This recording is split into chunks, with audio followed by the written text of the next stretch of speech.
द्वारिका अब जिंदगी भी उदास लगती है।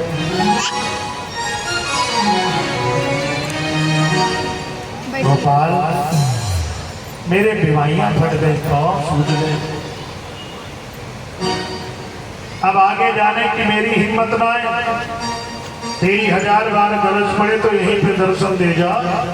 सुदामा ने आधी धोती बिछा लिया और आधी धोती ओढ़ लिया और मिट्टी का ढेरे का तकिया लगा करके आराम से सो गया और मन में कहा तेरी 1000 बार गरज पड़े तो यही दर्शन दे जा, अब हमें आगे नहीं जाना। सज्जनों, सुदामा सोया था नदी के किनारे और जब सुदामा की नींद खुली तो बड़े बड़े स्वर्ण मंदिर दरवाजे सुदामा की आंखों के सामने। आते जाते लोग जय श्री कृष्ण आपस में बोल रहे हैं।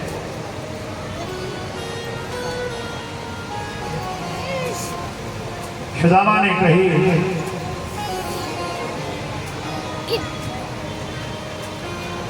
ये सब क्या?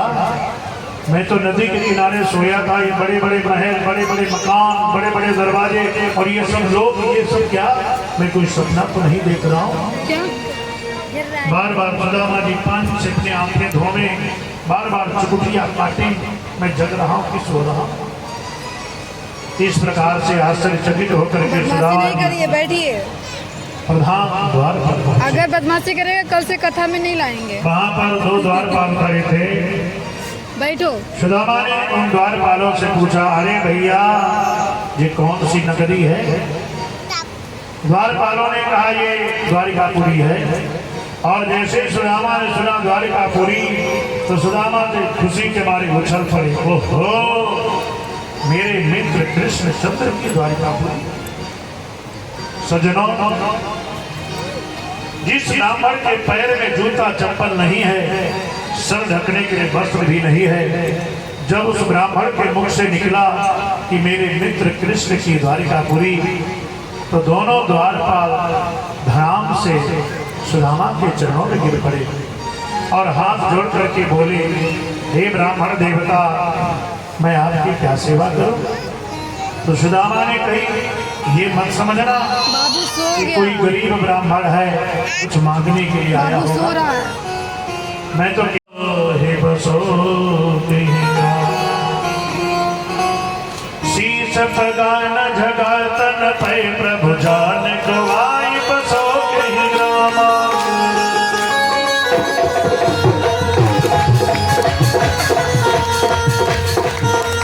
शीश पगान झगातन पे प्रभु जान गवाई बसो कहीं रामा।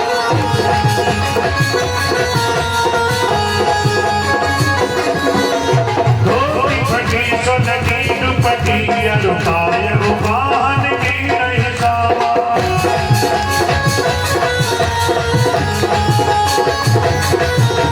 द्वार खड़ा दिन दुर्बल एक रहो चक सोम सुधाय अभिरामा।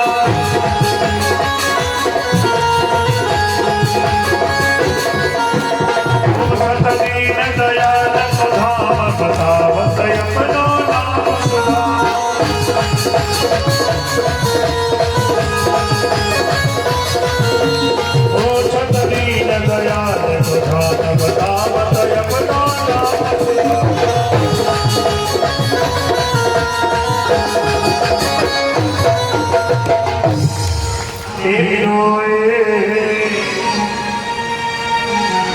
पानी परात सुहाथ छुयो नहीं, नयन के जल से पग धो।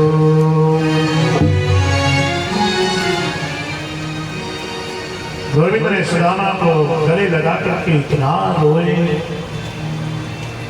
गोविंद के आंसुओं को देख करके सुदामा भी बड़ी जोर से रोया, लेकिन ये संकोची ब्राह्मण खुल करके रो भी नहीं पाया, अपने आंसुओं को अंदर ही पी गया। सुदामा ने सोचा कदाचित यदि मैं रोया तो कहीं कोई ये सोच ना ले कि गरीब ब्राह्मण है, कुछ मांगने के लिए आया होगा। बेटा गोविंद सुदामा को अंग में भर करके धीरे धीरे हस्तापुर के सिंहासन पर ले गए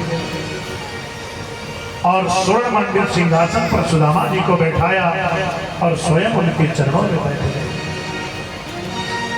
बड़े प्यार से सुदामा के पैरों के सहलाने लगे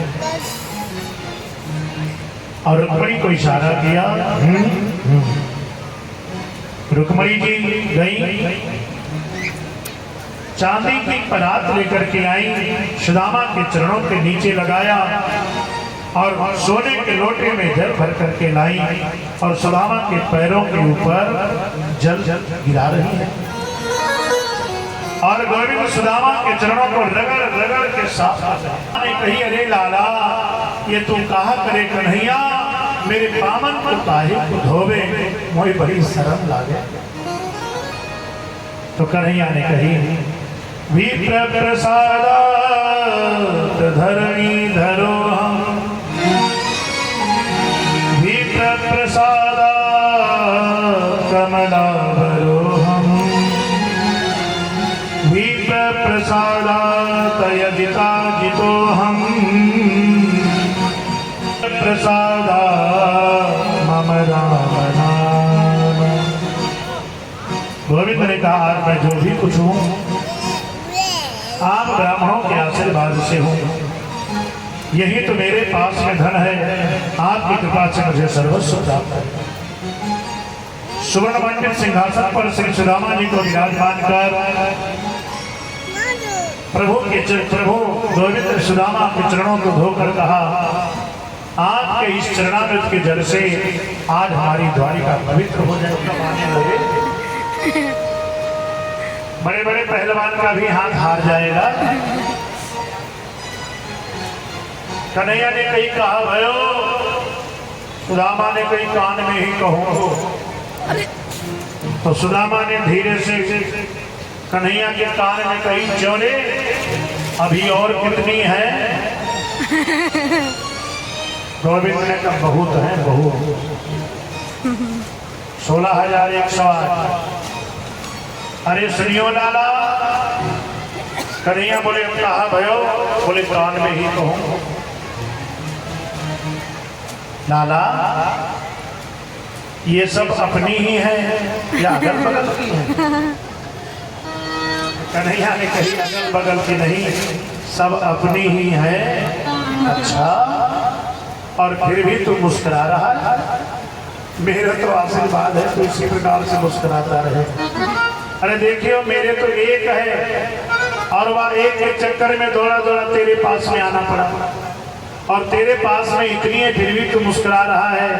मेरा तो आशीर्वाद है, किसी प्रकार से मुस्कुराता रहे। पर देखियो, मैं दुबलो पुतलो ब्राह्मण हूँ, और यदि ये एक एक प्रणाम करवे आएंगी तो पूरा सप्ताह बीत जाएगा प्रणाम नहीं, और मेरे हाथ भी हार गए हो।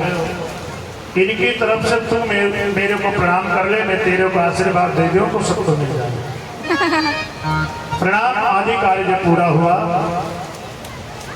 तो कन्हैया ने कही, सुदामा जी एक बात से मैं आपको बहुत चिढ़ाया करता था गुरुकुल में, और आप बहुत चिढ़ते थे। मैं आपसे कहता था, सुदामा जी विवाह करोगे तो आप बहुत नाराज हो जाते और डंडा लेकर के मारने के लिए दौड़ा लेते सबको। अरे सुदामा जी, तो सारी बातें तो बचपन की थी, तो सारी बातें तो बचपन की थी। पढ़ाई पूरी हो गई, मैं अपने घर चलाया, आप भी अपने घर चले गए। एक बात बताइए भाग्योदय सदृशी नवाब, क्या आपको आपके समान सुंदर सुशील धर्म पत्नी आपको मिली कि नहीं मिली? सुदामा ने कही, देख ले, भीड़ में कैसी बात पूछी है? अरे भीड़ में कहीं ऐसी बातें पूछनी चाहिए।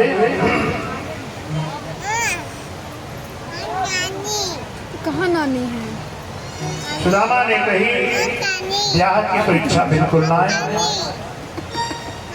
और माता पिता ने विशेष आग्रह किया तो मोह को ब्याह करना पड़े। और तेरी भाभी का नाम है सुशीला। गोविंद ने कही बड़े निष्ठुर हैं, बड़े ही कठोर निकले।